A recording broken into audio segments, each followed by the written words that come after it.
Come, walk down the winding path. Don't mind the spooks and monsters, they stay hidden within the trees. There are mysteries in this world that you need to know, and paranormal truths that need to be told. Come, step up into the caravan, where we share tales of old as well as new accounts about things you thought only existed in your nightmares.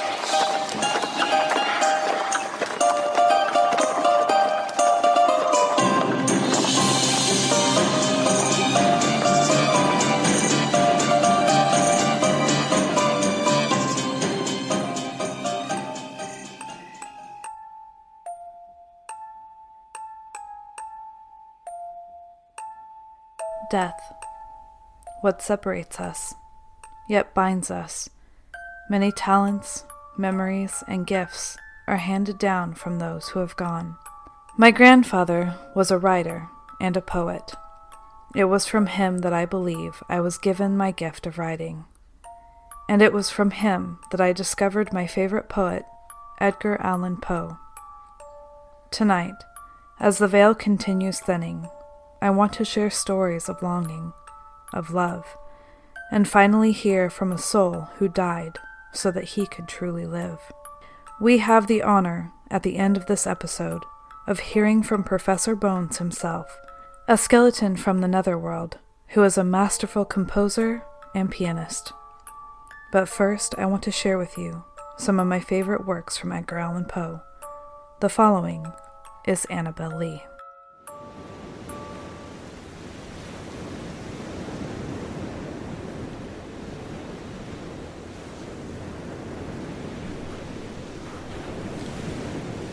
It was many and many a year ago, in a kingdom by the sea, that a maiden there lived whom you may know by the name of Annabel Lee.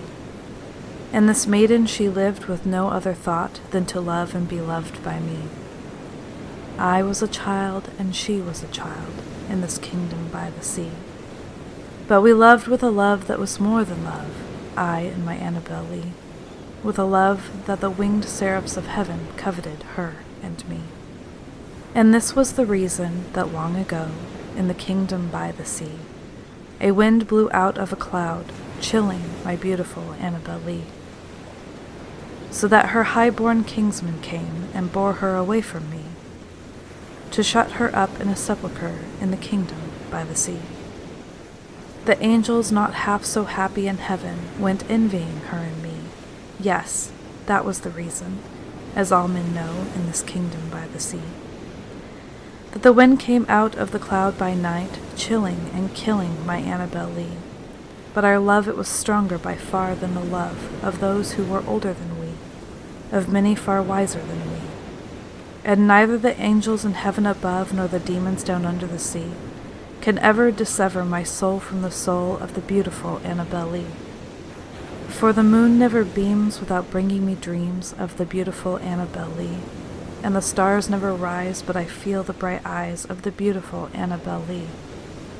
And so all the night tide I lay down by the side of my darling, my life and my bride, in her sepulchre there by the sea, in her tomb by the sounding sea.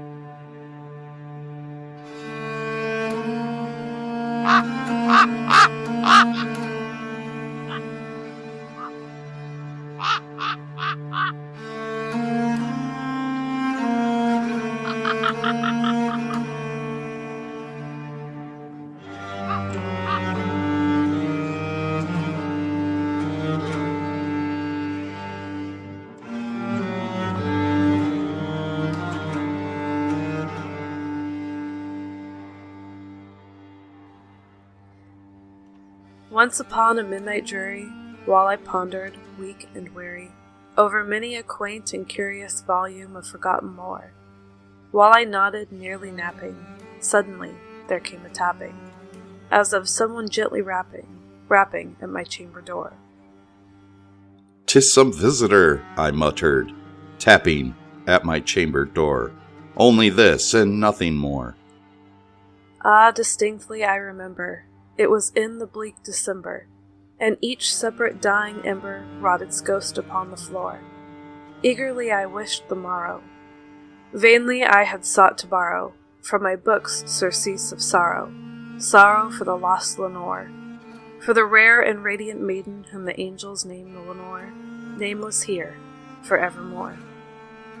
And the silken, sad, uncertain rustling of each purple curtain thrilled me, filled me with fantastic terrors never felt before, so that now, to still the beating of my heart, I stood repeating, "'Tis some visitor, entering entrance at my chamber door. Some late visitor entering entrance at my chamber door.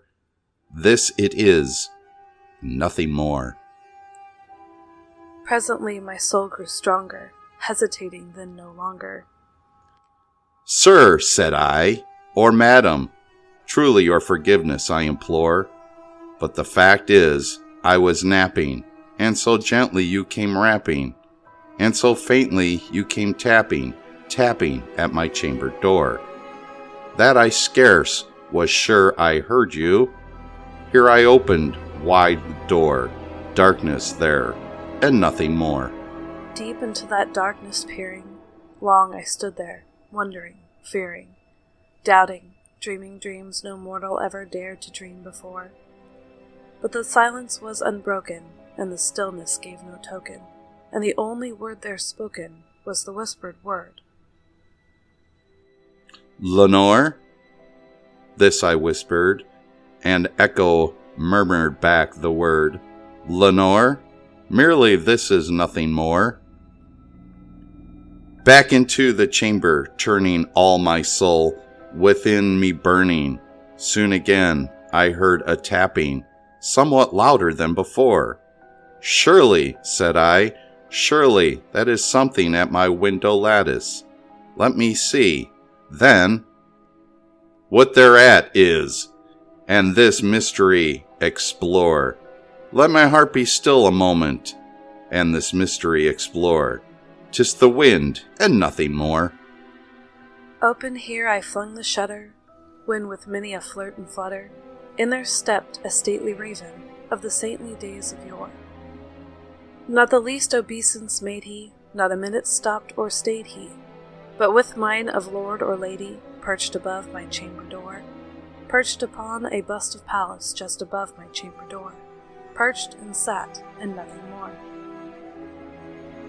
Then this ebony bird beguiling my sad fancy into smiling, by the grave and stern decorum of the countenance it wore. "Through thy crest be shorn, and shaven thou," I said, "art sure no craven, ghastly grim, and ancient raven, wandering from the nightly shore.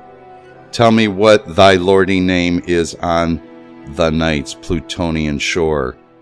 Quoth the raven, "Nevermore." Much I marveled this ungainly fowl to hear discourse so plainly, though its answer little meaning, little relevancy bore. For we cannot help agreeing that no living human being ever yet was blessed with seeing bird above his chamber door. Bird or beast upon the sculptured bust above his chamber door was such a name as Nevermore. But the raven, sitting lonely on the placid bust, spoke only that one word, as if his soul in that one word he did outpour. Nothing farther than he uttered, not a feather than he fluttered, till I scarcely more than muttered, "Other friends have flown before, on the morrow he will leave me, as many hopes have flown before." Then the bird said, "Nevermore." startled at the stillness broken by reply so aptly spoken. "Doubtless," said I, "what it utters, is it only stock and store, caught from some unhappy master, whom unmercifully disaster followed fast and followed faster, till his songs one burden bore, till the dirges of his hope that melancholy burden bore, of never, nevermore." But the raven still beguiling all my fancy into smiling, straight I wheeled a cushioned seat in front of bird and bust and door. Then upon the velvet sinking, I betook myself to linking fancy unto fancy, thinking what this ominous bird of yore, what this grim, ungainly, ghastly, gaunt, and ominous bird of yore meant in croaking. Nevermore. This I sat engaged in guessing, but no syllable expressing, to the fowl whose fiery eyes now burned into my bosom's core. This and more I sat divining, with my head at ease reclining on the cushion's velvet lining that the lamplight gloated o'er, but whose velvet violet lining with the lamplight gloating o'er. She shall press, nevermore. Then methought the air grew denser, perfumed from an unseen censer, swung by seraphim whose footfalls tinked on the tufted floor. Wrench! I cried. Thy God hath lent thee. By these angels he hath sent thee respite, respite, and nepenthe from thy memories of Lenore. Quaff, O quaff this kind nepenthe, and forget this lost Lenore, quoth the raven, nevermore. Prophet, said I, thing of evil, prophet still if bird or devil, whether tempter sent or whether tempest tossed thee here ashore. Desolate, yet all undaunted, on this desert land enchanted, on this home by horror haunted. Tell me truly, I implore, is there balm in Gilead? Tell me, I implore, quoth the raven, nevermore. Prophet, said I, thing of evil, prophet still bird of devil, by that heaven that bends above us, by that God we both adore. Tell this soul with sorrow laden, if, within a distant Aden, it shall clasp a sainted maiden, whom angels named Lenore. Clasp a rare and radiant maiden, whom the angels named Lenore. Quoth the raven, nevermore. Be that word our sign of parting, bird or fiend, I shrieked, upstarting. Get thee back into the tempest and the night's Plutonian shore. Leave no black plume as a token of that lie they soul hath spoken. Leave my loneliness unbroken. Quit the bust above my door. Take thy beak from out my heart. Take thy form from off my door. Quoth the raven, nevermore. And the raven, never flitting, still is sitting, on the pallid bust of Pallas just above my chamber door. And his eyes have all the seeming of a demon's that is dreaming, and the lamplight o'er him streaming throws a shadow on the floor. And my soul from out that shadow that lies floating on the floor shall be lifted nevermore.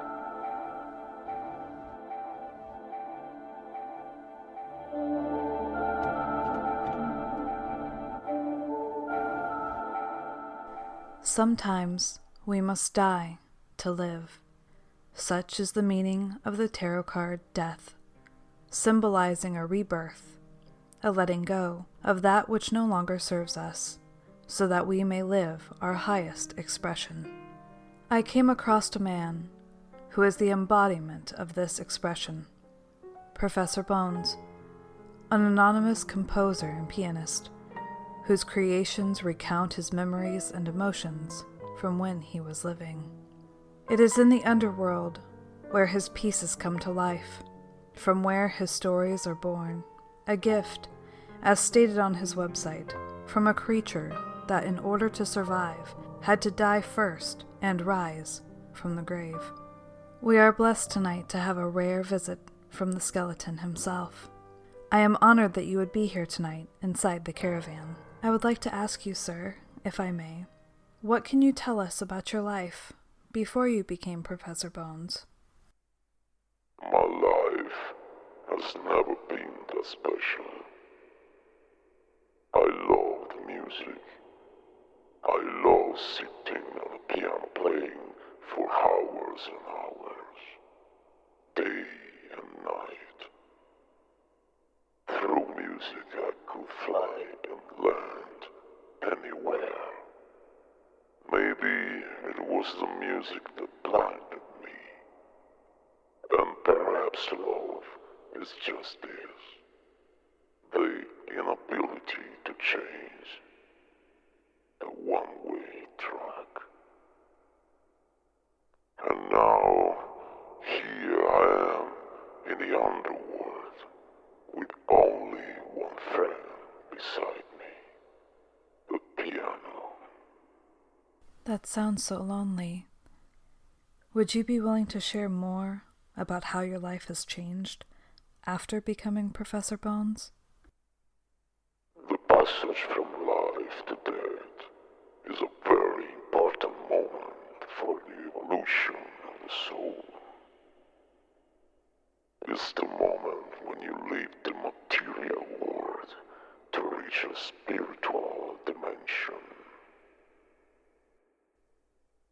Sliding down the underworld and that made me realize many things about my life on Earth. Now I can see, and for this everything has changed, even if it's too late. I can't help but be curious. Why do you hide? Do you think that you could do your music the same if you were to share who you are in this world? I have spent my whole life hiding out. Then that has changed me. Who I am now is definitely my highest expression. This is my only relief other than that. I only regret not to have human features anymore. Who is the woman in your piece, When I Was Living? She is only a memory of my life on Earth. I'm gone. She stays. She is still alive and sometimes comes to visit. She is my ghost. I want to thank you with all that I am for coming to the caravan this evening. I know that your time here is limited, so I'll only ask you one last question. On your website, it states that you are a creature that in order to survive had to die first and then rise from the grave. Why is that? That is not the end of everything. It's just the beginning of a cycle. It often happens unexpectedly, and for this it can be very scary. The truth is that death is as necessary as life. That's why you need to be ready and capable to die. This is the only way of rebirthing, stronger and more conscious than before. This is all.